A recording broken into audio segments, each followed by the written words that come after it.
Brought to you by the EveryDollar app. Start budgeting for free today. I'm Ken Coleman. George Kamel is with me. We are affectionately known by many of you out there, certainly on social media, as the root beer float. And George believes he's the root beer and I'm the vanilla ice cream. I take issue with that, but that is Depends on the day. Depends on the day. We'll see. So we will see what happens today. I can tell you this, he and I actually do enjoy being together, and we love coaching people up, and we try to have fun while we do it. So this is not your boring money show, I promise you that. Robert starts us off this hour in Los Angeles, California. Robert, how can we help today? Hey, thanks for taking my call. I really appreciate the time. I was calling because I had a family member recently request a loan from me in the amount of about $20,000. And so I started digging into it a little bit, and it looks like they got suckered into some type of investment. I hesitate to say scam, but it looks like they have lost about $60,000, and they are requesting this loan in order to be able to withdraw the funds. The brokerage that they are working with has said that they need about 30% of the amount that they've put in order to allow them to withdraw the $50,000 that is, or $60,000, excuse me, that is locked up in that account. Yeah, that's not how it works. I'm just calling because that's a complete and utter scam. Yeah. So what'd you say? Well, I said I wanted to look into it a little bit more, and so we dug into how basically how all the accounts and everything were connected together, and it ended up getting paid out of a crypto wallet. And so there's no way that you can basically file for fraud claims. And I feel horrible, but they're still kind of under the impression that this is going to be okay if they just put in another 20 grand. And I just can't. I don't know. It's just, so what's your question? What's your question for us? I mean, should I give them? No. It sounds like a scam. No. Do not give them $1. What do you think? What was your answer before you called us? Well, it's just I hate saying I hate saying no to family, and I just feel really bad about it. And I don't like lending money to begin with, and yet you're feeling bad about this. All you need to say is no. I'm not doing that. How close is this family member? It's a parent. Oh, boy. Oh, well, geez. If it's my parent, it's a very different conversation. No, it's not. Well, it's much more, hey, mom, dad, I will not allow you to be a part of this scam anymore. If it's a cousin, I'm going, hey, you do you. Well, I appreciate that, George, but you can't say that to mom and dad because he can't allow them to do anything. He can say, I am not going to participate in this because this is an absolute scam. And what you're asking me to do, mom or dad, is to burn $20,000. And I did my homework on this. This is a scam. I'm not going to give you $20,000 to be completely ripped off. The answer is no. I'm so sorry. I'm happy to walk you through my answer on this, but I don't think it changes. The answer is no, because then you're going to resent them. Do you want to resent them? No, I really don't. I just don't know how to respectfully. I mean, I really want to respectfully talk to my parents in a way that helps them. But it just, I mean, I just really told you. Yeah. Was that too harsh? No, I think you're right. It's just the respect is from somebody else. The respect is as you explain to them. I love you too much to see you continually get scammed. Yeah, but wait a second. I appreciate that, George. But no, he gets scammed. If Robert gives them 20, he's getting scammed. The money part's gone. We're not even dealing with giving but him he wants to be respectful. I feel like you're more respectful than I am, George. I don't know. I feel like I laid it out there. I'm trying to think if my mom or dad was going through this, I would have a real hard conversation. What would you say to your mom and dad? I know your mom and dad. They're nice people. Very kind. I would say, you can do what you want. You were grown adults. But I know with 100% confidence this is a scam. Right. And you need to cut your losses now before you continually lose money. I don't want to see you guys in poor financial state. And as to the $20,000 they asked from you, how do you address that? I will not enable this behavior, and I don't want to be a part of this scam. Because if I give 20 grand and then gets disappeared to scammers, now I'm complicit. I'm an accomplice. We're back to square one. So this is not going to be fun. Do you think are they going to be angry with you if you don't give them the 20 grand? I mean, we've had a couple of conversations about it. I think the issue is I make a fairly good income right now. I have about $125,000 a year income. I've got the money, and they know I have the money. And they've been out of work for a little while, and I feel horrible because I think a lot of this is on credit. I don't know how much of the money that they put in is on credit, but in order for them to, I imagine it's somewhere in the $25,000, $30,000 range. And I don't know how they've managed to pull that off, but I just feel horrible, and I'd like to help them dig out that. Okay, so the you way didn't you help answer is not by giving money. And you didn't answer George's question. Yes or no? Are they going to get mad at you if you tell them no? But I hope not. I hope not. I don't think it would ruin the relationship. Okay. But the other question I have, let me switch gears real quick because George is a little bit more adept at this stuff. At least I think you are. It's very kind to assume that. Thank you. I don't know why I'm thanking you. Robert, listen in here. Is there a way for Robert to get on the phone with this crypto company and just kind of play a little John Wayne here? Like, hey, I'm the son, and this is what my mom or dad is telling me. This is a scam. I'm coming after you. I'm going to blah, blah, blah. Is there any chance that he at least gets on there and kind of says, well, they're not giving you money. Give them the money they gave to you. Give it to them. Give it back. You don't need another deposit or whatever this weird deal is. Is that even worth a college try? I feel like it is. I don't know that scammers would be very complicit in allowing, never mind. As soon as you pushed a little bit, I think he's going to have trouble getting in touch with anyone. I doubt there's a phone number to call. I doubt there's an email to even get in touch with these people. Robert, what do you know, having done some research on these folks? Yeah, so having looked into them a little bit, it looks like there's a couple of ways to get in touch with them, but most of them are encrypted messaging apps like WhatsApp or Telegram. So it's not a legitimate. If it's on WhatsApp, you're a scammer. No legitimate company says, hey, reach out to us on WhatsApp. That's a great point. All right, well, so much for that. I was trying to give you some hope. Yeah, but I would do just some digging on the internet and find out stories of people getting scammed from this exact company. I would file complaint with the FTC, CFPB, all of the legitimate agencies that deal with these kind of scams. PB&J, don't forget PB&J even. Right. Report it to them all and then say, hey, Mom, Dad, listen, this is not just me talking. I'm trying to spare you from more harm to your financial life.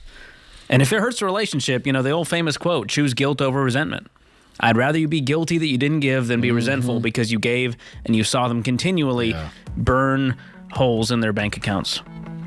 That's tough. George, I feel so bad for his parents, been out of work for a while, and the get-rich-quick schemes. This is where desperate. all of this happens. They're looking for a way out, and they think this will be it. They said if I give them 50, they'll turn it into 100. Right. And it's gone. Heartbreaking. I'm so sorry, Robert, but you can't control other people. The best you can do is warn them with all the data and passion that you can. If you're desperate right now financially, get my boy George's book, Breaking Free from Broke. Get it right now, RamseySolutions.com. It'll help guard you from this stuff. Please, he warns you. He'll take care of you. But if you're broke, hang tight. Get George's book. We'll be right back. This is The Ramsey Show.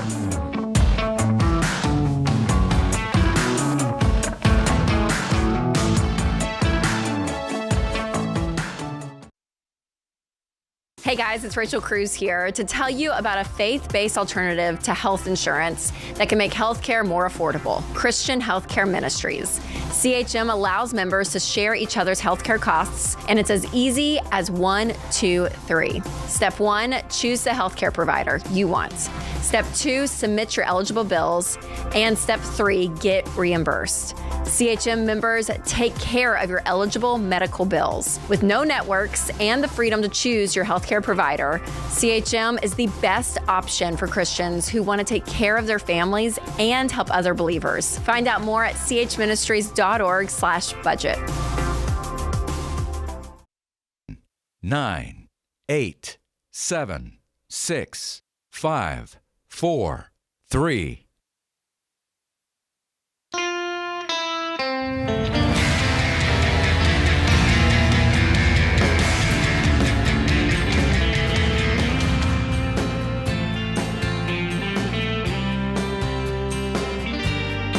Welcome back to The Ramsey Show. I'm Ken Coleman. I'm alongside the one, the only, George Kamel. He is without comparison, folks. That's just all I'll say. Wow. And he is our resident money expert today. He'll help you figure out what to do with it. I'm going to help you earn more of it. How about that? So you got the guy who wants to help you make more money and the guy who tells you what to do with the money. That's quite a combo. Winning team. And I see you got one of your nicer jackets on today. It's a sportsman varsity jacket, I think is what they say. Is that what it's called? I don't know. I was hoping you could tell me. That's no varsity jacket. It's missing the leather sleeves and the letterman.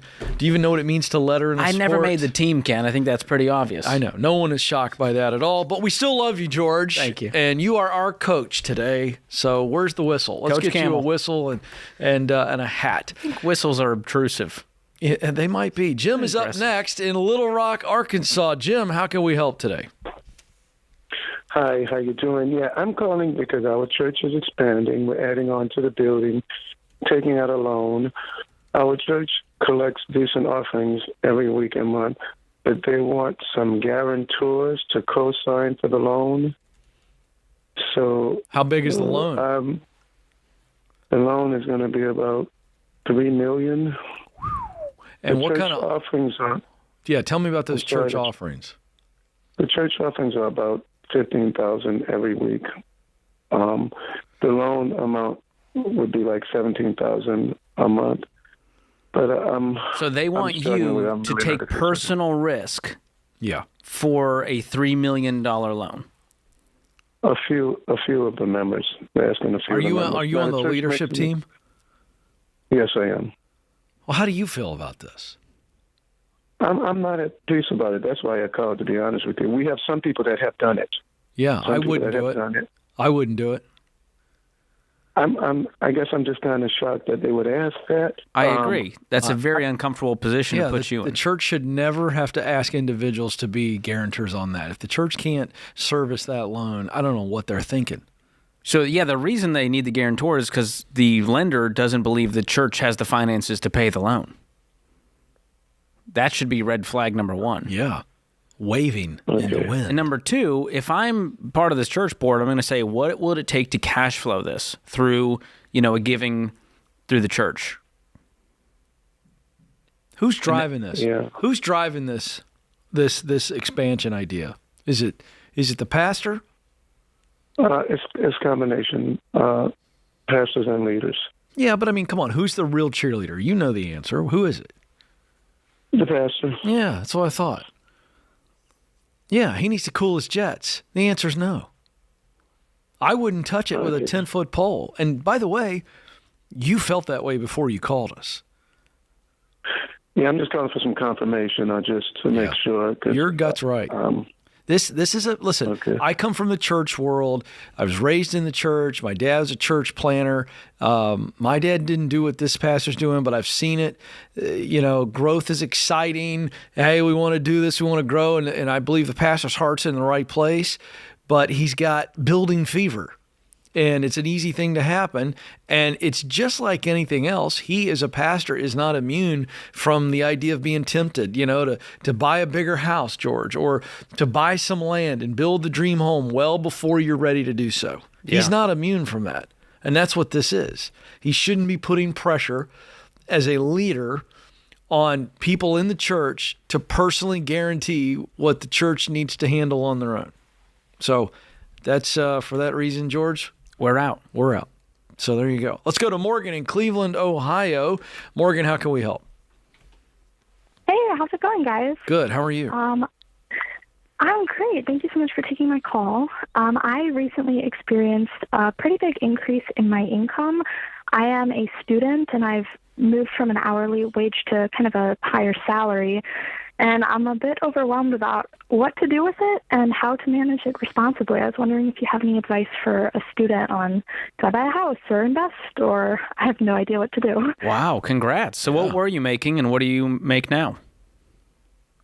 So I was making, the most I've ever made is about $20 an hour, and my new salary is $210,000 a year. Whoa. Wow. So you Hold have 5x your income.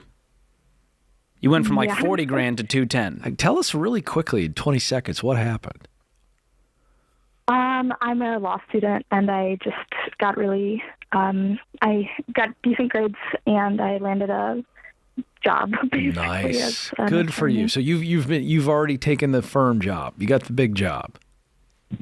So this will be for next summer. So I'd be a summer associate, but after that, hopefully the plan is that they'd hire me back. I've pretty consistently, they hired those individuals back and they train you over the summer. Okay. So I will receive this prorated, next summer. Okay. So it's a prorated. It's not like you've signed on and you're now going to be making $210,000 over the next 12 months. I will after I graduate, so that'll be in a year. Okay, gotcha. So it's locked in. Okay, gotcha. But you know this is coming, that potentially a year from now you'll 5x your income, and you're going, what do I do? Wow. Yes. Do you have any debt from law school? No, I was very fortunate to have a good scholarship. Wow. Good Well, for you you. worked your butt off for it. It wasn't luck. I appreciate that. That's Thank awesome. you. So no debt at all. No debt at all. No car loan, no credit I card live debt. in an apartment. How much fun are you going to have You with just this? catapulted your future. Do you have anything in savings right now? I have about 100,000 in savings.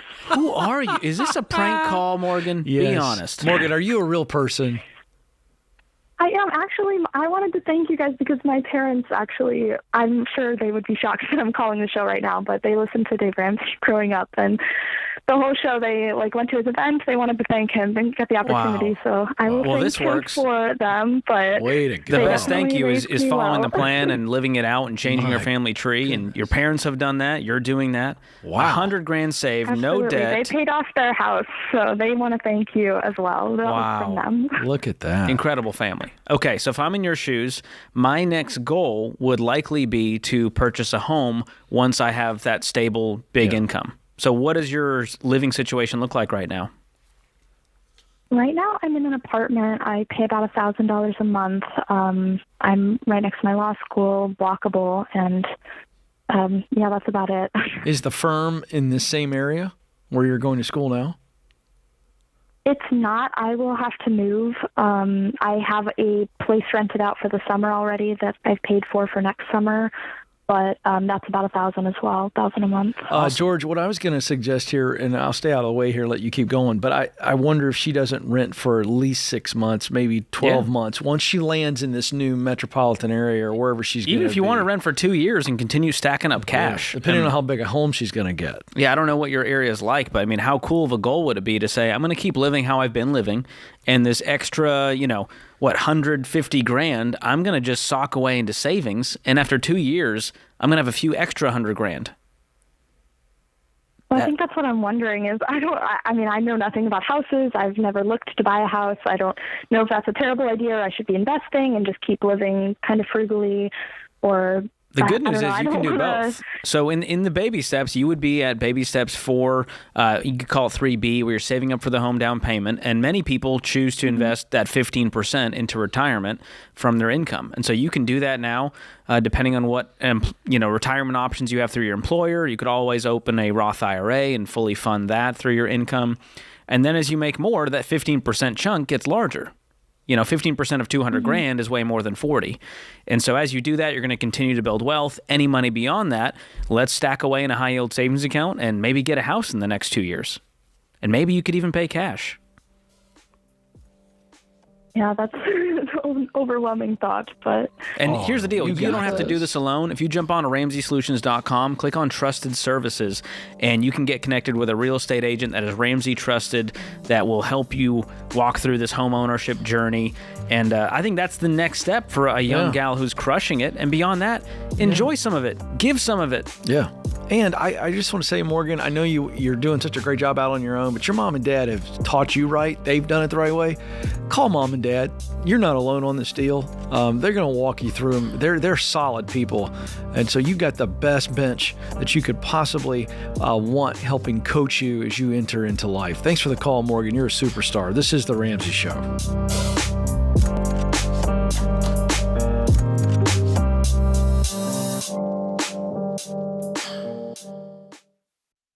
Your home is probably the biggest purchase you'll ever make. And with the real estate market like it is now, you'll need a mortgage company you can trust.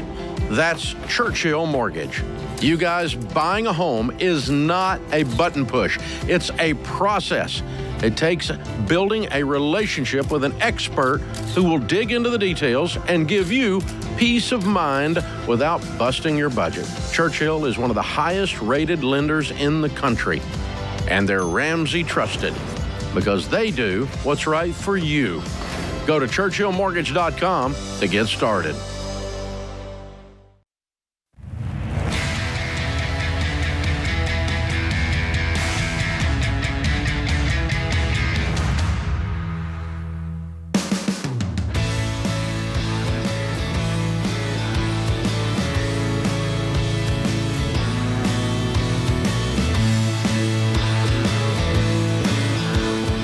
Welcome back to the Ramsey Show. I'm Ken Coleman. George Kamel is my partner today, and we are here for you, America. 888-825-5225 is the phone number. One of our favorite things to do on the program is when we have folks come in live here in our lobby, just across the way from our studio right now, and we are looking at another fantastic young couple here to do their debt-free scream.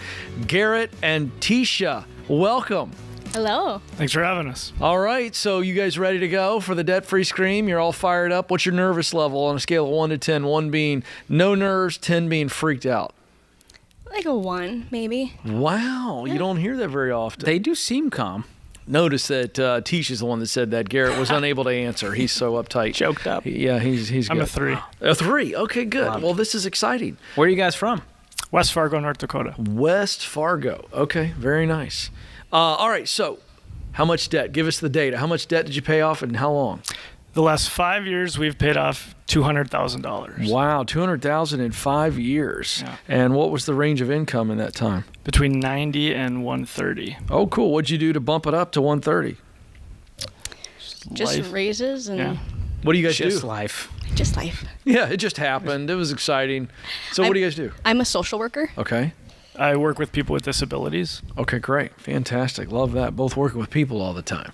Love that. What kind Love of that. debt was the 200? It was our mortgage. Whoa. Whoa. All right. 200. Yep. Oh my goodness. That is a weird thing to do in today's day It and age. really is. What's the house worth, you think? About 250. Okay. Awesome. So what happened 5 years ago when you guys decide one day to pay off your house? Yeah, so it started even a little bit before that.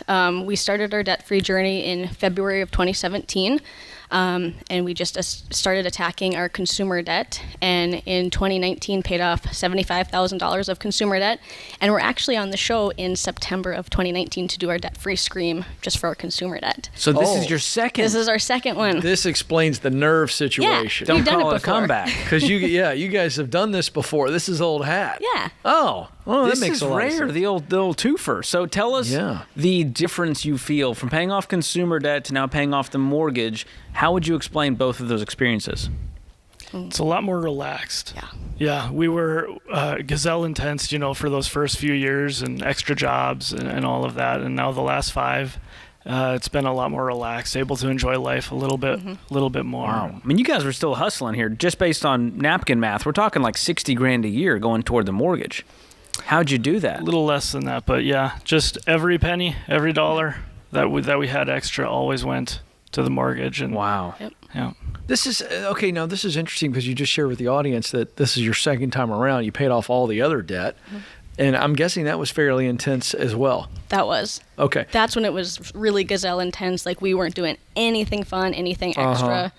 And then once that Okay. was done, we could, So what was the timeline like when you finished all the consumer debt to then tackling the house? Was it a 1 month, 2 month layoff? I feel like it was a couple of months. We got back, we left here, got back to town, and started putting more, into our savings account and working on that, and then immediately just attacking the house with everything that we had extra. Wow. But you still had a little bit of fun with this time. We did. We actually went out to eat a little bit more and bought some fun things here and there. Wild. Yeah, I know. Absolutely wild. You So too. we talk about moving from intensity to intentionality, and that's what you guys did in this phase. We're so proud of you. That's amazing. Thank Do you guys have cheerleaders? Like, were people looking at you weird for paying off your mortgage? Yeah. Did anyone know it was even happening? Oh yeah, everybody knew. We love to talk about it. that's one of our motivators, I guess. It keeps us going, being able to talk about it. You got to be accountable. You tell everyone now they're going, hey, how's that mortgage doing? You're like, we're knocking it out. Yep. Yeah. We're on it. And here you are. We've been our biggest cheerleaders because we talk about it every day. And then Every day. having a little one now, she's always yelling at us, cheering us on. So. Oh, we're seeing the photo here if you're watching on the app or YouTube. That's amazing. So what was the why behind this? I mean, it changed over the course of time. Right away when it was just us, it was we wanted to provide for each other safety and security and just have no debt and just feel free. And then as our daughter Penelope was born, it changed. And then she really became the why. We want her to never experience debt and have parents be free and have financial peace. That way we can be more relaxed, calm parents and give her the world. Yeah. I'm just curious, is there any way of describing what it felt like to make the last payment? For me, it didn't set in making the last payment. Like, we went to the bank, we paid it off, and I was like, okay, that feels good. It was when we got paid next, and that money was just ours, and we could do what we want with. Like, I was like, oh my gosh.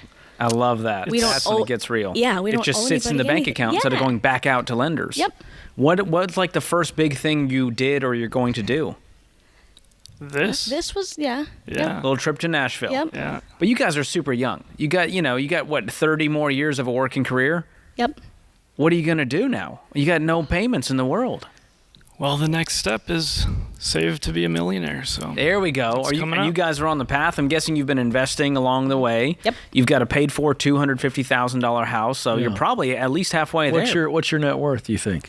it's just under 5. Yeah. Amazing. Yep. We kind of feel like 2030, we might be that millionaire status. So I love it. Yeah. Well, we're going to gift you guys 2 Every Dollar Premium subscriptions, and inside of that, there's a great tool called Financial Roadmap. It'll actually show you exactly what your millionaire date's going to be. It's a fun milestone to celebrate, and you'll just be getting started at that point. Very cool. I mean, you'll blink and you'll be there. So, yeah, that's for you. You can give it to someone else to kickstart their journey. Someone who's been maybe inquisitive, going, hey, tell me more about this. How are you guys actually doing this? Yep. Maybe a coworker who's been a little skeptical. And were there any haters along the way? Because people are going, why would you pay off a low-interest mortgage? What are they thinking? There's been a few. Our neighbor, car salesman, they've called it out, and That's the We just classic laugh. culprits. yeah, Yep. yeah. I love the neighbor giving you a hard time. It's pretty great. Did you do the old run out in the yard with the shoes off now that it paid off, or are you waiting for the snow to do some snow angels? You No, poor. we've been out with the girl. Yep. So Put fun. my Shoes off daughter a few and- times. That's fun. It does feel different. It does. Yep. Yeah. Yeah. I mean, you feel the financial peace just emanating off of them. It's beautiful. Yeah, you really do. So fun. All right, well let's do this. Let's get the sweet little princess in here. Her name is Penelope. Penelope. That's a great name, Strong. by the way. I love that And name. how old is Penelope now? She She's 20 is months. 20 months. Wow. Oh, beautiful red hair too. Thank you. She'll get to So- look back at this YouTube video one day and go, that's how my mom and dad changed my family tree. Yeah, that's right. And she'll probably roll her eyes that you didn't do something right, mom or dad, and the Oh, yeah. scream and the You picked pinky. that dress for me. and Yes. Yeah. Yeah. Welcome to being a teenager. That'll happen. But you guys are great parents. This little one has no idea how you have paved the way for her prosperity as well. So such a great story. Really, really fun. All right, we've got Garrett and Tisha. Am I saying that right? Tisha. Tisha. See, I forgot in 5 minutes. Tisha, along with little Penelope from West Fargo, North Dakota. They paid off $200,000. That is the house, by the way, in their second debt-free journey in 5 years, making 90 to 130. Let's hear your debt-free scream. You ready? 3, 2, 1. We're debt free. I love it. Yay! Penelope's clapping as well. We She's got her excited. clapping. Oh my goodness, She that is so cute. sweet. She's smiling. She's debt-free, and she doesn't even know it. How fun is that? It's incredible. So they started the journey February 2017, paying off consumer debt, and here we stand, 2024, house paid off and everything. That's a 7-year journey to completely transform their financial lives. Yeah. So for everyone listening out there who thinks, you can't do this, are you willing to commit for 7 years that could change everything, that could change the next 30, 40, 50 years, could change generations that come after you? That's pretty wild to think about. Sounds like a long time, they're still young. They're still with it. And they got the rest of their life with no payments. That's a dream worth chasing. Folks, I can't add anything to that. Coach George with the locker room talk today. We'll be right back. This is The Ramsey Show.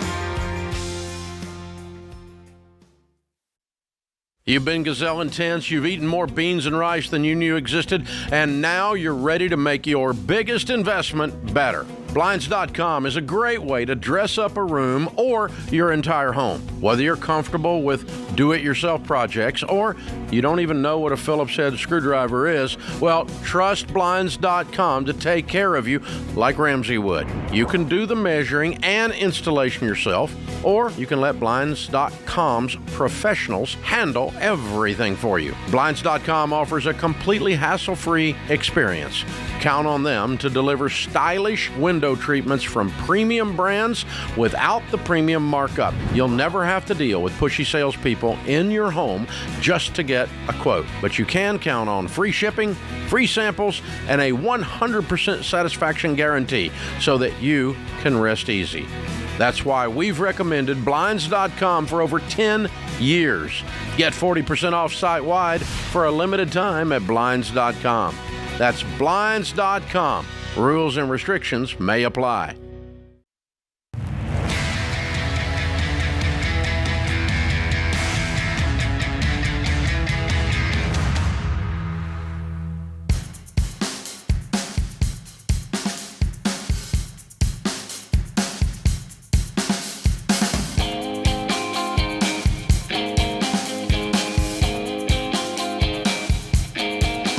Welcome back to The Ramsey Show. I'm Ken Coleman. George Kamel is my partner in crime today, and we are here for you, America. We want to coach you up to win with your money.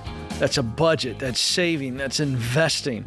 And then it's all about making the maximum income that you can make so that you can actually build wealth. And so that's what George and I specialize in today, winning with your paycheck and winning with that budget. So let's get right to it. 888-825-5225, 888-825-5225. Shuby is up next in the Big Apple. Shuby, how can we help? Hey, how's it going? Thanks for taking my call. You bet. So I just wanted help on how to make my rent payments and car payments. I just actually suffered a job loss last week on Wednesday. Oh, sorry about that. Yeah. What happened? So basically it was just I had medical reasons, and that kind of factored into my performance, and like I just had to be, out and take a lot of doctor trips, and like I just guess they were like, we have to let you go. And to be honest, it wasn't somewhere where I wanted to work. It was really toxic. What were you doing, and what were you making? Yes, I was a fund accountant, and I was making $74,000. Okay, so what have you been doing in the meantime? What's your next bill? How are you going to pay for it? So I did file for unemployment, but to be honest, I don't think I'm going to get much off of that, maybe maximum $2,000 a month. I guess for this October, I'm planning on using my savings. How much do you have in savings? About $3,060 something. And what are your monthly bills? If you had to just cover the bare bones, you're not eating out, we're just trying to survive, what would it take to cover a month? I would say like about $3,700. So we can't even get through October at this point. Well, in terms of rent, yes, but for in terms of the next, what do you call it? The next, because I do have income from this month that I got from my job, so I should have enough. Good. Mm-hmm. So we can get through a month. We need some short-term income, and Ken's going to help you get some ideas of what we can do. And then we need to find you a full-time job that you can do. What's the status of your health now? So I've been going to a doctor, and my eye is getting better, but it's not 100%, but it's definitely better, much better than where I started from. Are you expecting that you're going to be having to miss work? No, I think before, yes. Before when I was, let go, yes, I had to because it was no choice. But I don't think that should be a problem now. Okay, and are you planning to stay in the same type of a role, doing accounting work? To be honest, that's not my dream. But I think for now, I would have no choice. What's the long-term play? I want to be a cybersecurity analyst. Okay. Have you talked to people that are in cybersecurity and doing the analytical work inside of that to get a real sense of what that looks like? And you know you'd be on fire for that kind of work? Yes. Great. I mean, there's, yeah. Mm-hmm. Good. That's good news because that's the thing, Shuby. It's like, okay, we got to get stable right now in the short term. So that's you doing 3 and 4 accounting type contracts or something like that, or let's get some full-time work right away. But you have a very, very transferable skill. And I would assume, tell me if I'm wrong, that you also can do a lot of your work remote in certain situations as well. So that opens you up beyond just the New York market. Is that true? Yes, that's correct. All right. So how intense are you right now about getting work? On a scale of 1 to 10, 1, you're catching up on all the Netflix shows, and 10, that's all you're thinking about is getting work. No, definitely 10. Okay. All right. I mean, that's the key. That's the absolute key, is to jump on this right now. We don't wait. We don't we're going to take it easy this month. It's right here, right now. So, George, I mean, Shuby, before we let you go, you feel good about, I've got a budget in place and I've got enough money coming in the next month, but I've got to start drawing a paycheck in the next month and a half. Is that true?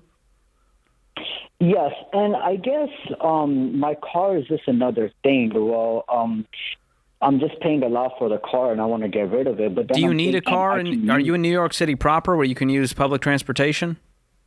Yes. Okay. What is left on the car loan? Well, it's actually a lease. I actually have $23,970 left. Is that the early buyout amount? No, the yearly buyout is $36,674. Oh my gosh, that's insane. Yeah, no, the car's not even worth.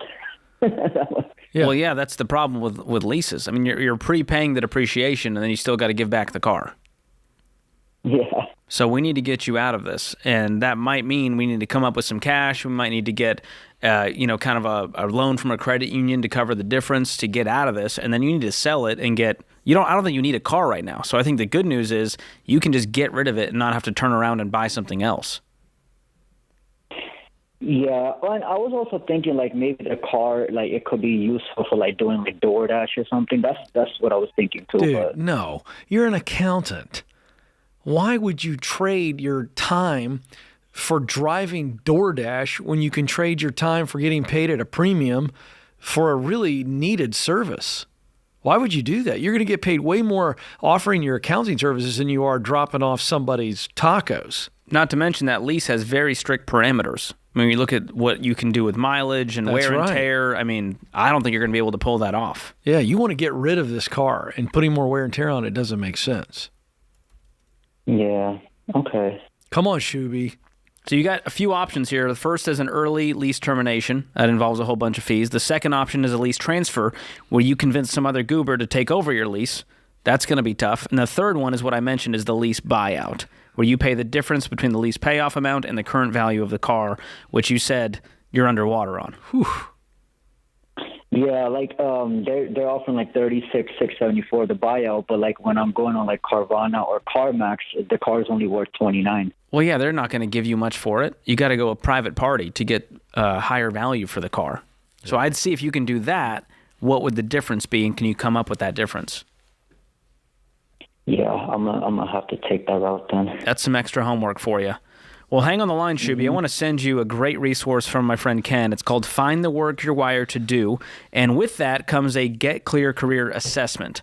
So here's your homework. I think we need to figure out if this is really the path, if cybersecurity analyst is what you're wired to do. And it's going to help you answer a few of those major questions: who you are, why you're wired that way, what you want to do professionally, and how to get there. So if you want to, we're going to send that to you for free. And for the rest of America, if you guys want to check out Find the Work You're Wired to Do, go to RamseySolutions.com/store or click the link in the description if you're listening on YouTube or podcast. Thank you. Right now, the book is a #1 bestseller in 2 categories on Amazon. Congrats. Yeah. Well, that means it's been helping people. Starting to help people, and it is such a great resource. I'll just say this, that the assessment itself is going to give you real clarity on what you do best, what you enjoy doing, and what motivates you. And then the book itself is about a 45-minute read of me coaching you. How do we actually translate this information about myself now into finding the right kind of work where I can grow and make really good money? Huge. And what have we told people for decades, George, about their income? I want to bring it back Your to income is your greatest wealth building tool. So we need to get the income. Why there. do we say that? Because without it, it's hard to accomplish any of the baby steps. You need margin in your income in order to pay down the debt or to invest. Right. And so a lot of people out there number one, they're in hourly jobs that aren't paying enough. They either got a degree that wasn't useful, or they didn't finish, or they're kind of wandering through life going, is this it? I'm miserable. I mean, we see these calls all the time. People are doing work they're not passionate about, that's right. And then they wonder why they're not making progress in their careers. Why would you at that point? And this leads to the desperation that we heard on a call to start the show today. And you cover this stuff all the time. You wrote about it in your book. People fall into these traps because it seems to make sense. Oh, I'm desperate. Ooh, here's the Hail Mary. And I'm out of work. I need a shortcut. I don't make enough. I need a shortcut. And when you find the work you're wired to do and you make good money doing it, you're no longer looking for shortcuts. That's absolutely right. You move slower with more peace. And there's constant opportunities for growth. And growth is what you're looking for. Good hour, George Kamel. Thank you, sir. Thank you, America, for joining in. This is your show. This is The Ramsey Show.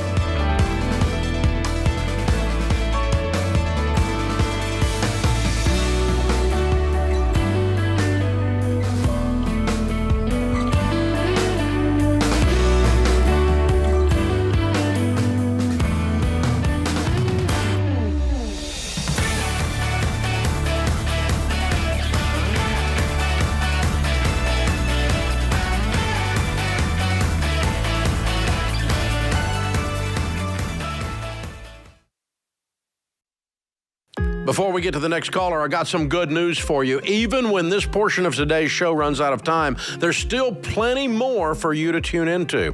Just head on over to the Ramsey Network app to finish today's show for free, right there on the home screen.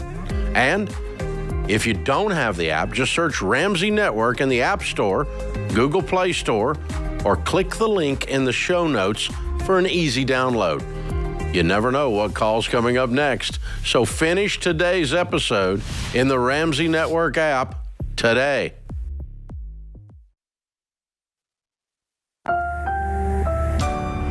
Brought to you by the EveryDollar app. Start budgeting for free today.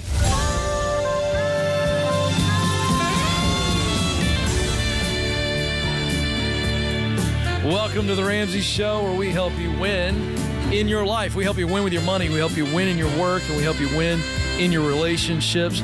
By the way, all three of those areas are just always interconnected, and that's why we focus on those areas to help you win. I'm Ken Coleman.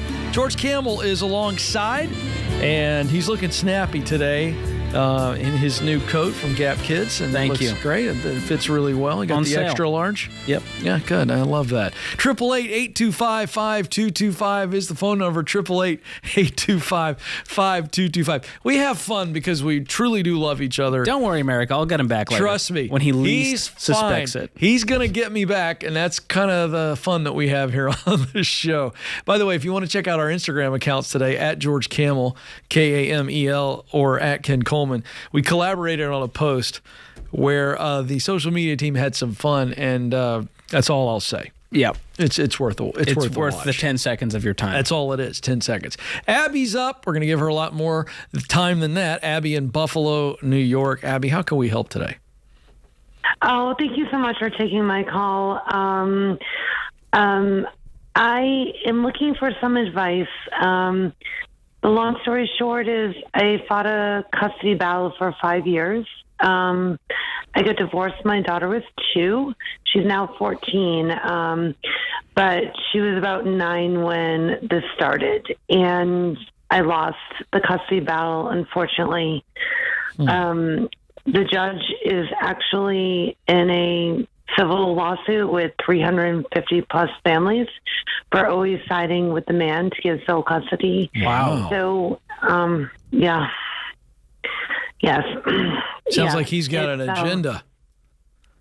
It's a she. That's the irony is the judge is a female. And she does have an agenda. And so there's a lot of families who have filed this together. It's a very unfortunate. I wish I'd seen some more of the red flags. All right. Are you still in the middle of this? And the reason I'm asking, so you're not spending any more money on lawyers at this point? No, it's all over. Okay. And what's your financial status? Horrible.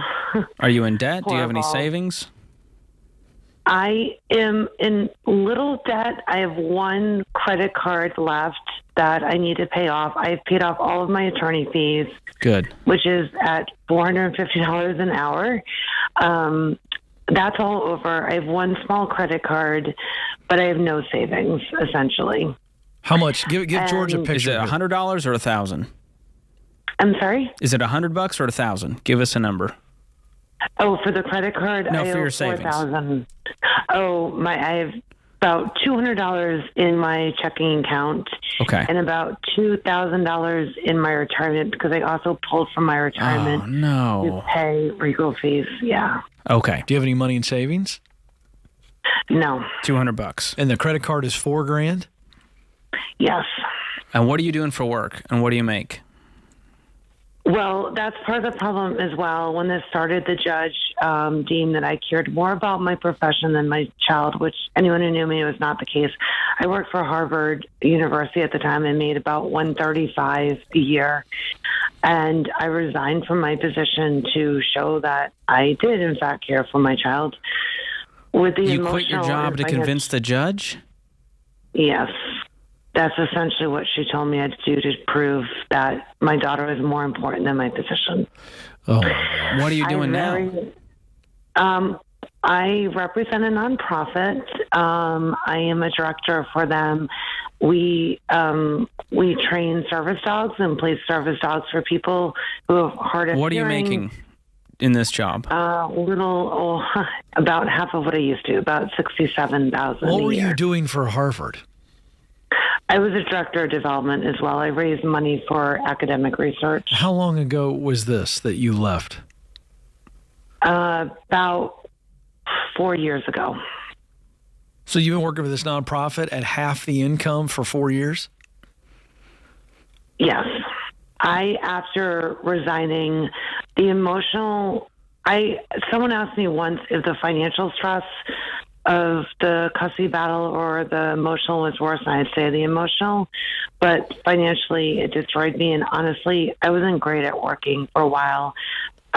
This is my only child, and it destroyed me. Yeah. And I wasn't great at jobs that I did. I got jobs. I knew I wasn't doing it well. Well, It but took me a you're long just trying time to get survive. back. You're just trying to survive Correct. this unbelievable fight for your daughter. Yeah. So I think everybody understands that it's very difficult to be engaged at work when you're on this battle. But here's the reality. This is my take. I want George to weigh in. You're on the other side of this. It is what it is now. The fight is over. I hate that you drained your savings, but as I look at the current picture, you only have $4,000 worth of debt. And so this is an income. I've got to move on with my life now. And part of moving on with my life is I'm on the other side of this battle. I'm sure there's still some healing. I'm not in any way minimizing the battle scars. But at this point, the battle's over. The smoke is cleared. And you have got to fight for you right now. And a huge part of this is you are worth double at a minimum of what you're making right now, and it's time for you to build back. And the good news, George, I want to bring you in here. I don't think she's in as bad a shape financially as she feels. Yeah, I think 6 months from now, your life looks completely different. Because in the next 30 days, you've got $1,000. What's your next paycheck's going to be? A few grand? Yes, so I get paid every other Friday, and essentially after, healthcare taxes and that, it's about, I net $2,000 every other week. Can you sock away another $800 from that and put it in savings and not touch it? That's what I think I need. That's the advice I need to hear. I mean, at this point, I don't own anything, and I miss owning my house because I sold my house in this process, everything. Like, I want to save up for a goal of something. We'll get you there. So, we'll get you back to a foundation and a life that you love. Right now, we're just trying to build that foundation. And so $1,000 is your starter emergency fund. Once you have that in savings, we don't touch it, and then we go about the business of knocking out this credit card debt. So how quickly, if you got real intense, you didn't invest, you maybe worked extra, how quickly could you knock out $4,000 of credit card debt? 3 months? Probably. If I part of this, I work remotely. And so I always feel like I live, work, eat, sleep in the same 1-bedroom apartment that is affordable, but it's also very lonely. So I think I waste too much money going out for dinner to have other people around me to have some socialization. Well, get some friends over the apartment, and let's knock out this credit card debt. Let's not go out for retail therapy or whatever we're doing. Let's just focus on knocking out the credit card debt, because then you get to baby step 3, where you work on a fully funded emergency fund, 3 to 6 months expenses. You'll likely do that about 6 months later. So what we're talking about here is likely a 9-month, 10-month plan to where you have a fully funded emergency fund and no debt. George, let's give her a session with one of our financial coaches. Oh, absolutely. Hang on the line. We'll get you connected, and we'll cover the session for you because we want to see you win and get back on your feet. Yeah. So hang on the line. Christian will pick up. We'll get you scheduled. You can do this, Abby. You can do it. You've weathered a really difficult battle, and you're still kicking. You got this. We're here to help. Hang on the line. We'll take care of you. This is The Ramsey Show.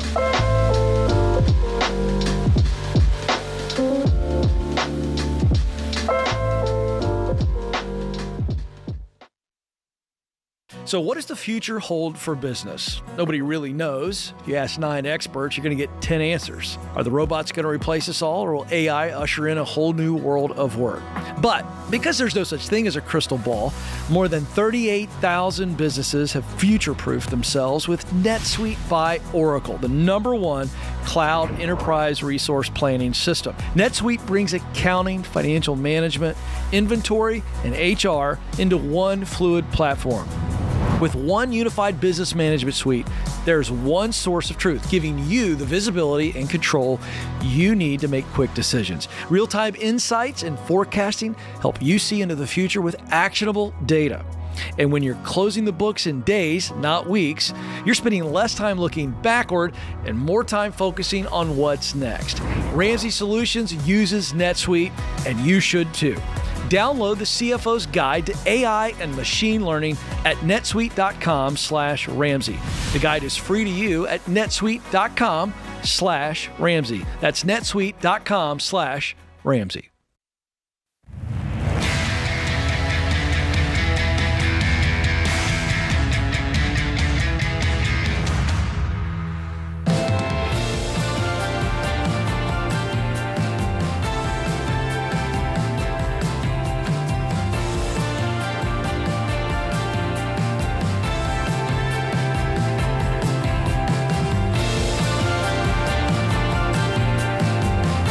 Welcome back to The Ramsey Show. I'm Ken Coleman. George Kamel is alongside. The phone number for you to jump in is 888-825-5225, 888-825-5225. We'll go to Buffalo, New York. Sabrina is waiting for us. Sabrina, how can we help? Hi, guys. How are you today? Good. How are you? Good. Just kind of trying to get some advice on how to not live paycheck to paycheck anymore. My fiance and I bring in about $5,000 a month. We have about $18,000 in credit card debt, and these cards are behind. We haven't made payments in a while. Whoa. Yeah. Why is that? Well, my fiance lost his job probably about 2 months ago. It took him about 3 weeks to start a new job. So that incurred us to kind of dip into our savings to pay for our monthly expenses. Are you guys? Did you guys already combine finances? We established each of us putting in about $1,000 a week. We both get paid biweekly. So we were paying about $4,000 a month in bills. And we had this conversation actually last week that now we need to contribute 100% of our paychecks to try to get out of this hole.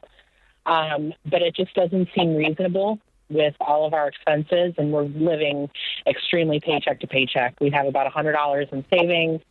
What other debt do you maybe have? About $100 in checking. We have about $18,000 in credit card debt. But there's other stuff here. Yeah. My father-in-law was generous enough to take out a home equity loan for us to pay off our car loans. So we rolled our car loans together to try to lower that payment. So we owe him about $35,000. So he took out a HELOC in his name and then gave you the money? Yeah. Yeah. Oh, boy. He paid off our car loans for us, and now we owe him that money. And we have about $185 in a home mortgage. Okay, what do you owe? What do you owe him? We owe our father-in-law about $35,000. Goodness gracious! And the mortgage? You're both on the mortgage? No, just myself. And he's paying into it, helping you build equity. But you guys aren't married, but you sort of combine finances, but not totally. Mm-hmm. Do you feel how messy this is? We were actually supposed to get married next week, but we postponed the wedding because financially we can't afford to do it. I got a great idea for you. You ready? Mm-hmm. Go to the courthouse tomorrow. Yeah. We'll do a party later, but let's sort this out, because part of this is it's very messy and we can't make progress when we're sort of halfway in this thing. You guys need to get officially married by the judge. It costs very little to nothing. Get the old marriage license. And to George's point, you guys got to fix this. This thing is a mess waiting to happen. Yeah, it really is. And also, these cars are more than half of your annual income. Mm-hmm. So I think one or both of these cars needs to go. You need to sell it and then use that money to pay Dad back, and then whatever's left, we buy beater cars. Yeah. That's part of the reason we're living paycheck to paycheck. And also, why are you guys only bringing in $5,000 together? So I make about $67,000 a year. He makes about $58,000. So after taxes and health insurance, it's about $5,000 a month that we're bringing in. You're not paying 53% in taxes. Yeah. There's something fishy here. Something's weird. You guys are over 100. You guys are pushing 120 income. It's $125,000. 125. And you're taking home 60. It's not adding up. Are you guys investing at all? That's why it's confused. That's why I'm confused on what's happening. Like, why don't we have we'll help you. I'm going to tell you what's happening. You either don't know your numbers or he's not giving you the full picture of his numbers. Something's just not adding up. And by the way, this is why we want you to be married and get all of the money into one account. Okay. And then get on a budget. And we're going to help you with that in just a minute, okay? But first things first, you guys don't know what the other one is doing. And we're playing house. And I'm not making a moral statement. This is a financial thing. And so you've got to get combined so that we can use the power of two, pulling together. But George is right. There's no way you guys are only netting $5,000 a month between the two of you. Are you guys investing at all into retirement accounts? I invest into my 401. I don't believe his company offers a 401. How much are you investing right now? What percent? 12%. Okay. Can I give you some help here on why you're living paycheck to paycheck? Yes. You are giving a lot of money to the investment account that should be going toward debt payoff. To the tune of, are you ready for this? $8,000 a year is what you're currently investing. If you got that back in your check, you brought it down to zero, you'd have an extra almost $700 every single month. Could you breathe a little better with an extra $700 if I gave it to you? Absolutely. And now, what do the car payments add up to? Yeah, car payments right now are about $460 a month. For both of them total? For two cars. Yes. Okay, so let's take the, $700 plus the $460 if we got rid of these car payments. Now you have almost $1,200. Do you see how you can breathe again if you just knock some of these things out? Mm-hmm. And I'm guessing, let me jump in, George.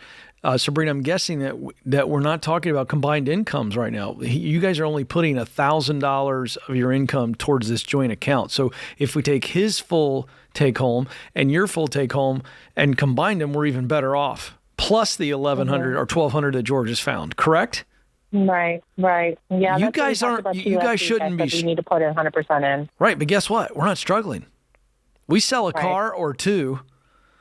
And you pull out that investment income that George told you, we got breathing room. We're rocking and rolling. Right. So here's your homework. Figure out what you could sell these cars for at private party. Not what the dealership would trade it in for, because they're going to give you pennies on the dollar. And then you're going to sell those cars private party. With the money you get, the proceeds, the profits, hopefully there are profits, you buy yourselves 2 cheap cars. Like Facebook Marketplace, $4,000, get an inspection, a pre-purchase inspection on it for $100, so you know you're not buying a lemon, and drive those as you then pay off the credit card debt. Because now we're making $125,000. We paused investing. We freed up the car payments. We have almost $1,200 to throw at the credit card debt. Yeah. You see the momentum you just made in just 1 month? Yes. So based on that math, you'll be out of credit card debt in less than a year, probably closer to 6 months with some intensity. And now we're married. We have combined incomes. We don't have any debt. Now we can work on a fully funded emergency fund. And from here on out, we're not going to take out another dime. We're not borrowing money from anyone for any reason. Right. But the key to this, all of this, George, I want you to keep going here. I'm teeing you up. Okay? They got to get on a budget. The two of them, they got to get married and they got to get on a budget. So here's what that looks like. I'm going to gift you every dollar premium. We'll call it a wedding gift from Ken and I. See? And when you open it up, I want you and your fiance, once you're married, sit down and go, what is the paychecks coming in this month once we pause investing? All right, we're going to assign every single dollar a job in the expense category. What is the rent going to be? What's the utility bills? How much are we going to spend on groceries? The eating out budget is going to be zero because we are in a crisis right now. And then beyond that, what do we have to cover? And anything else that's not in the budget, we don't buy.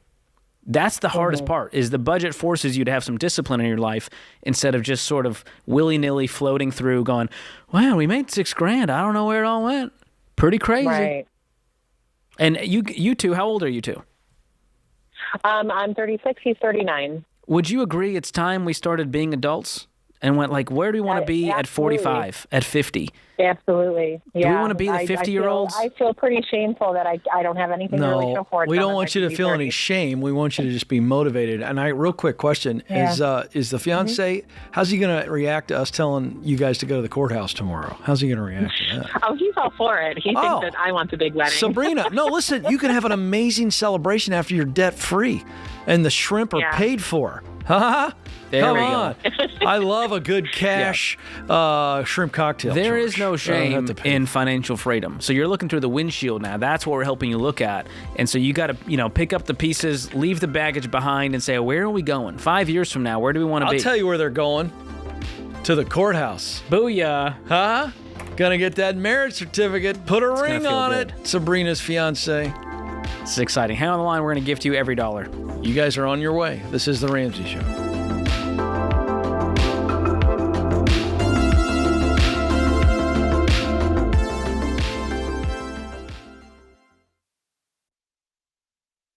You know, one of the first things I discovered working in the financial world is how absolutely devastating it is when the breadwinner of a family dies and there's too little life insurance or none at all. Grieving families are suddenly left behind, scrambling to pay bills and trying to make ends meet.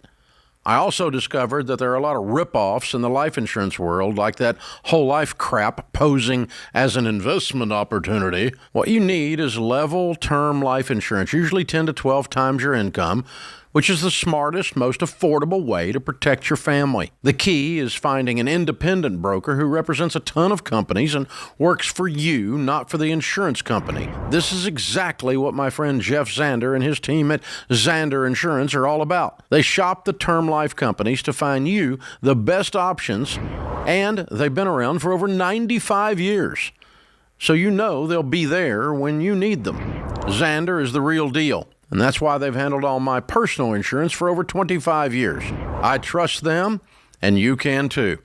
Visit Xander.com for instant online quotes, or for a more personal touch, give them a call at 800-356-4282.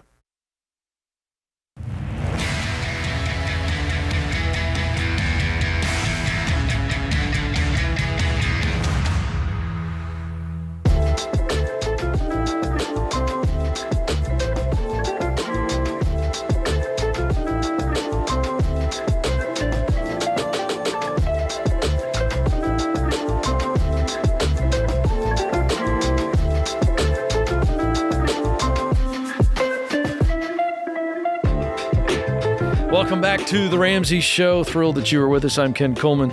George Kamel is alongside. 888-825-5225 is the phone number. 888-825-5225. David is up next in Oklahoma City.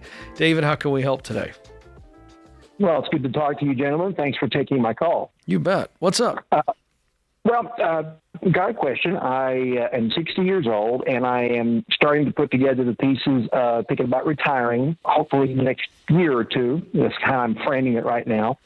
One of the pieces that I'm considering is that my employer has a pension, and my projections that I've done so far indicate that I could have about an $1,800 a month benefit from that with a 100% survival option for my wife. Or I could elect to take a lump sum, which projection right now indicates it would be just under $300,000. So my question is, as I'm assessing the different pieces on this, would it be okay to just take the $1,800 and trust the annuity, or would it be smarter to consider taking the cash out lump sum as a direct rollover into a self-managed, self-directed IRA? Great question, David. You're thinking this through very wisely, and it sounds like you've done a great job. What does your total nest egg look like? How much of your world is this pension? My 401k is a little under $900, and my wife will have a pension also in the $2-ish per month range when she decides to retire. That's probably a couple of years down the road. That the way we're kind of planning it right now. You might retire first. That's possible, yes. Okay. Well, let's walk through sort of the math of it first, and then I want to talk about what's next for you and what the retirement really looks like.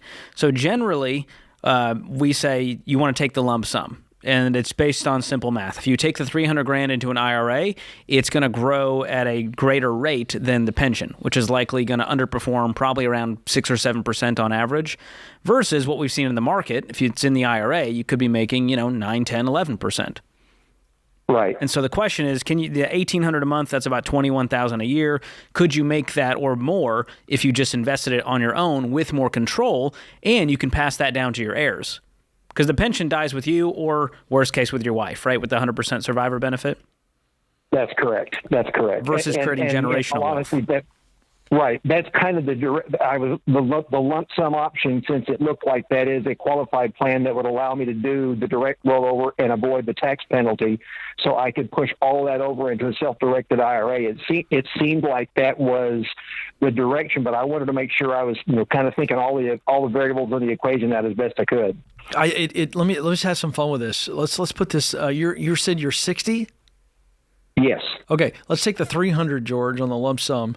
And George has got his investment calculator out, David. This is where this really becomes a super easy decision for you. So run those numbers. Let's say 60 to 67. You just drop $300,000 in there. You don't touch it. I was going to say to 70. You want to say to 70? Well, let's ask you, David. You want us to run the numbers on what that 300 becomes in 10 years or 7 years? You don't need this. Or 15.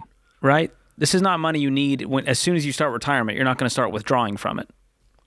The plan would be to not. Yes, that's correct. Okay, great. So let's say 70. Let's just do 10 years. What that $300K is. So 10 years with a 10% return, which is what we've seen on average for average annual returns for the S&P 500. You would have $812,000 in that account. So you made $212,000 on that in 10 years. Right, and that keeps me. That means I'm not losing money by just taking the annuity. Exactly. Now, if you took the annuity, $1,800, $21,000, 10 years, it's $210,000. And so, it could be apples to apples. The difference is it's in your control, and you're probably going to see greater returns over the long haul.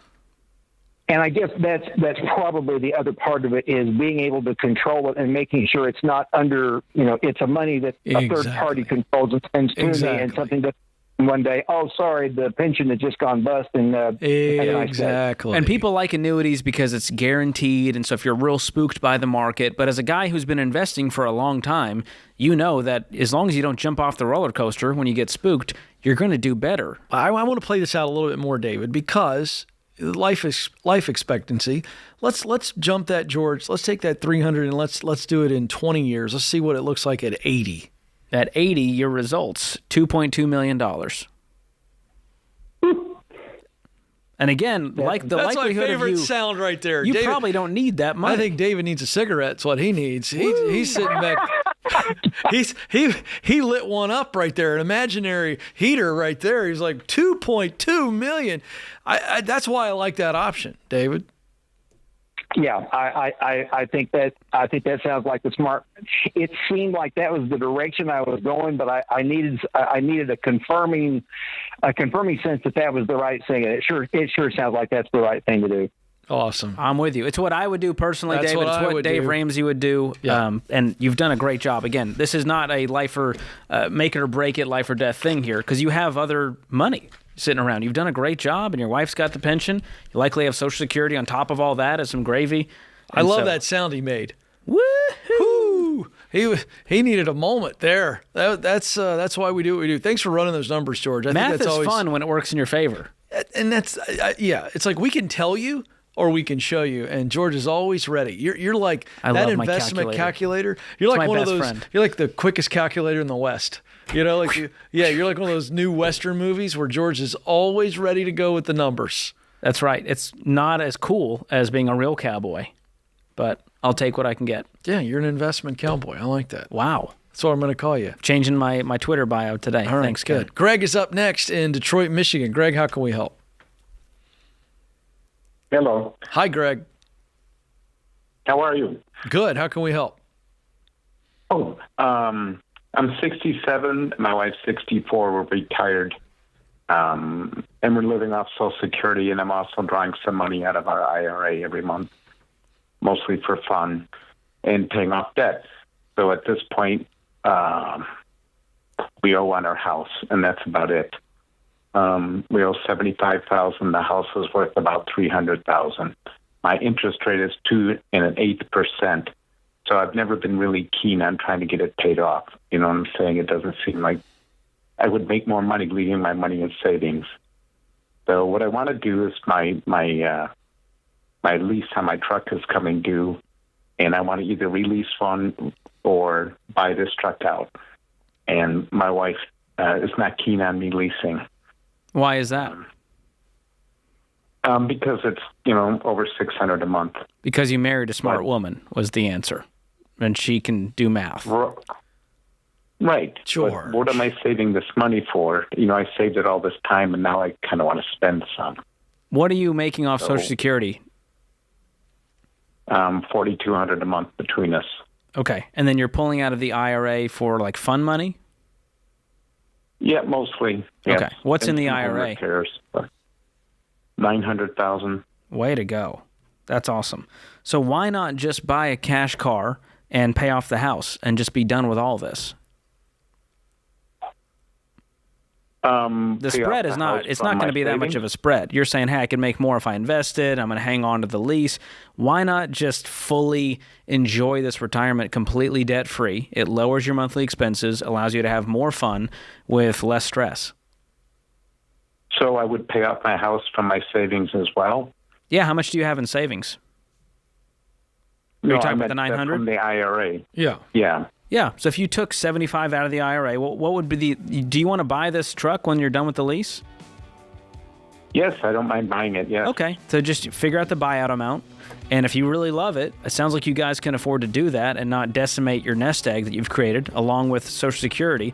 So I would do the budget, run it out, and talk to your wife and say, hey, These guys on the radio convinced me that we should pay off the house because it'll lower our expenses, which is only going to give us more flexibility in retirement. His wife's going to love this. And I'm done leasing. Let's just own it outright instead of prepaying the depreciation. I'm with your wife on this one. And the monthly budget changes dramatically, we know, by $600 Plus just the for the mortgage. car, plus the mortgage. Woo!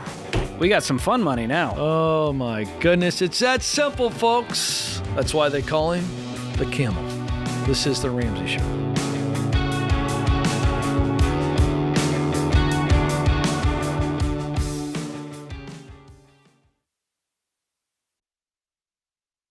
A lot of financial institutions don't care too much about you, but they care a lot about getting their sweaty hands on your money. They have fancy furniture and marble columns in their lobbies because you're paying for them with high fees just to access your own cash. But Fairwinds Credit Union's different.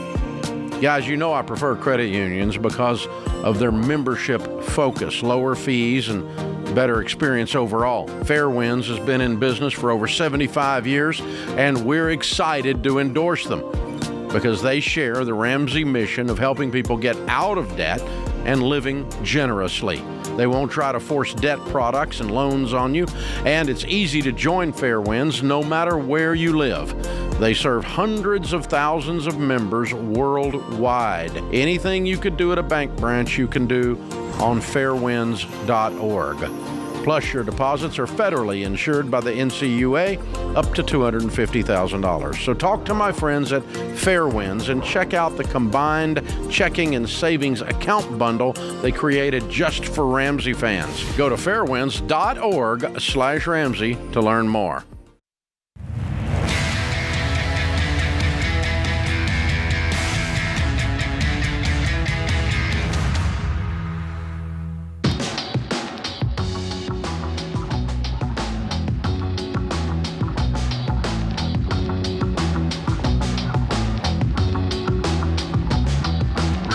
It is time for our question of the day here on The Ramsey Show. I'm Ken Coleman. George Kamel is with me. And our question of the day is brought to you by Why Refi. Politicians make a lot of promises, and sometimes they may even keep one or two of them. But if you're in over your head with private student loans, don't rely on the government to rescue you. Contact Why Refi. Why Refi refinances defaulted private student loans and gives you a low fixed rate loan built for you. Go to whyrefi.com/Ramsey today. That's the letter Y, REFY.com/Ramsey. It may not be available in all states. Today's question comes from Catherine in Colorado. My husband just finished his bachelor's degree in business administration and is considering going on for his MBA at age 53. He's in an upper management position and feels like he won't continue to move up the ladder unless he gets this degree. I've tried to tell him that he's well liked at his company and has made it quite far without it, but he has it in his head that he'll be stuck where he is forever. He already has significant student loans, which we will be paying into retirement. We do not have any investments, so other than a small pension each, we will rely on Social Security when we retire. What say you about going on for his MBA, yay or nay? Nay. Nay, nay, nay. There it is. How else can I say it? I mean, that's all I got. I can't get any more clear on this. He, first of all, he's not stuck.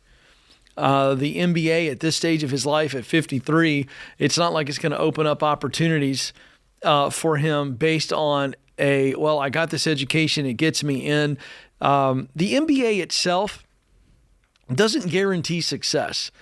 It certainly is a requirement in certain positions. But at this stage, given their situation, my goodness, they've got student loans, George, that they're already under the impression they're going to have to pay these all the way into retirement. And I'm so saddened by this email question. This is a bummer.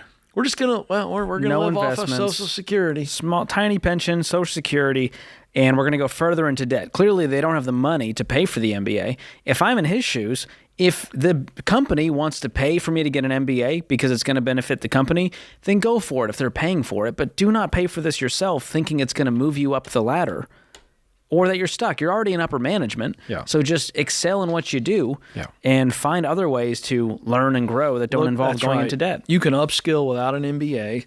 And at this point, he's in the industry. He's done very well at this company. And so what he needs to be thinking about right now is lateral movements that will allow me to eventually go vertical, or straight vertical movement with some other company. But you're operating on fear here. I see a lot of fear in this email.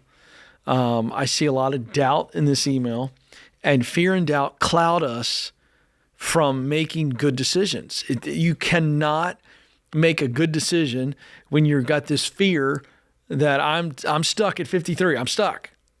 Well, then, George, what happens is, and you see this a lot, and you talk about this a lot with financial decisions that people make in your book, Breaking Free from Broke. Desperation leads us to poor financial decisions. And in this case, make no mistake about it, it is being couched as a professional decision, but this is a financial decision only. This MBA is not going to make him more valuable. So now it is a pure financial decision with the hope that it pays off in more income. And I'm just telling you, it's really risky. Nay, nay, nay. I would be about the business of knocking out the student loans with the income you have. Sounds like you guys make good money. You just have been squandering it, probably due to lifestyle and hanging on to this debt as it accrues interest. So you're 53. I want to see these student loans gone in the next few years and then start stacking up for retirement, get the emergency fund there. Sounds like they've been living in the paycheck to paycheck cycle for way too long. Yeah. Well, again, we've got a couple here who have resigned themselves to, we're going to be paying off student loans into retirement, and we're going to be doing that with Social Security. I got to tell you something. I'm not trying to be unkind, but the idea of paying off my student loans with Social Security payments makes me want to jump off a bridge. Well, the numbers came out, Ken. The average Social Security payment as of August of 2024 was, you want to guess? I bet you'll be close. I'm going to say, is this individual or couple? This was just the average payment. Didn't say. Just the average payment that the Social Security office paid out. I'm going to say $2,200. You're very generous. It was $1,900. Oh. So we're talking about poverty level living here. I know. With the average payment. And some people make way less than that with Social Security, depending on what they've paid into it. So $1,900. This is not a retirement plan. We don't know that the Social Security Administration is going to be, we don't even know if that's going to be solvent. We've seen scary stats that by the time I see it, if I ever do, it's going to be at a far reduced rate. Yeah. So, yikes. Catherine, I can smell by the way you frame this question, you do not want them to pursue this. I think you guys should pursue the Ramsey plan instead, and your income will go up over time, naturally. Okay. Let's go to Josh, who's waiting on the line in Salt Lake City. Josh, how can we help today?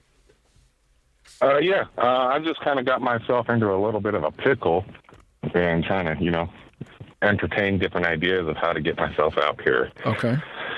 So I got myself a HELOC back in, good old days of 2020 with the good rates.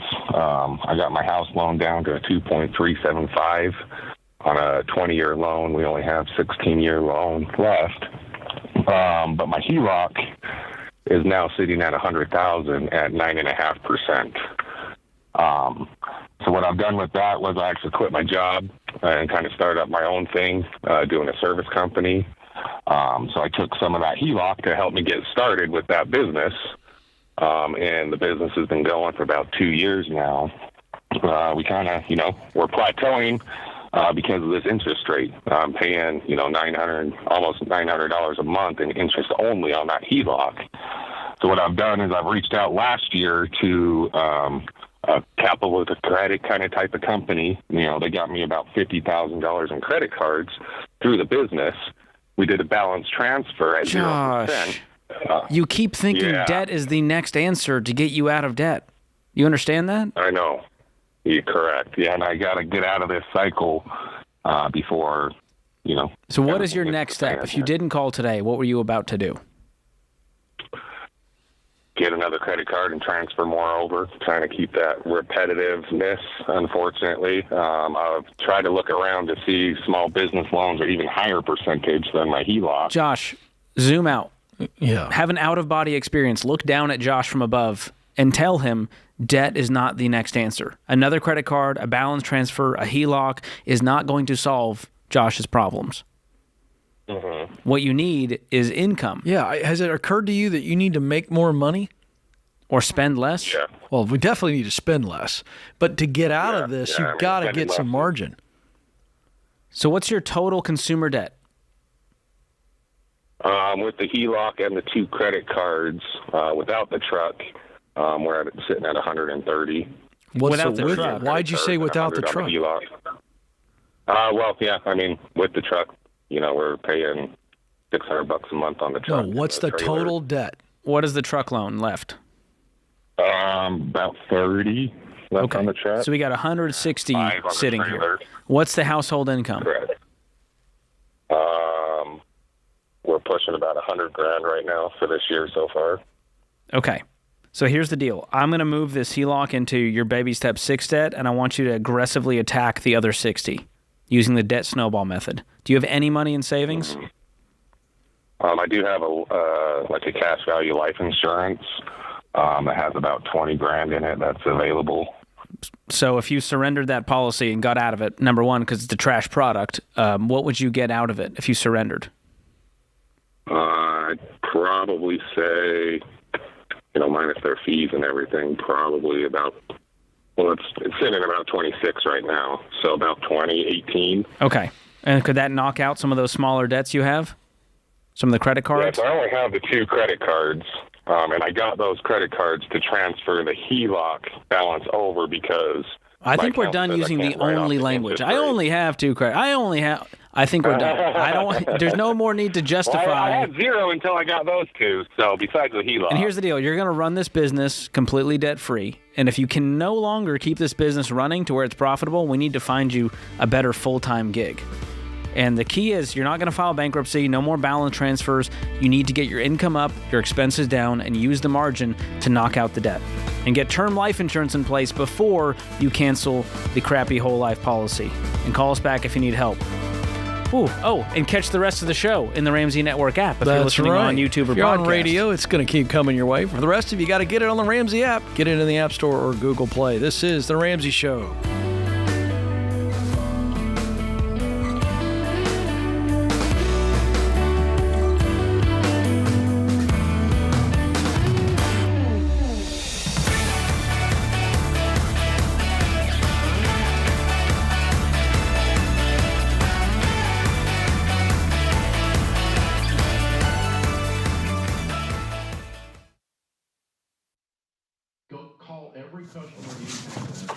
Hey, what are you still doing here? You know the rest of the show's happening on the Ramsey Network app, right? So you got to jump over there to continue watching. You can download it for free. Just go to your app store, type in Ramsey Network. It's completely free, and I'll drop a link in the show notes to make it easy for you. So if you're watching on the app, you're in luck. But if you're watching anywhere else, this show is over for you. So jump onto the app and let the fun continue. All right. Go on now. Don't make it weird. Okay, I got nowhere to go, so you need to go. Okay, bye-bye now. All right, it's getting weird over there, guys. What do we do?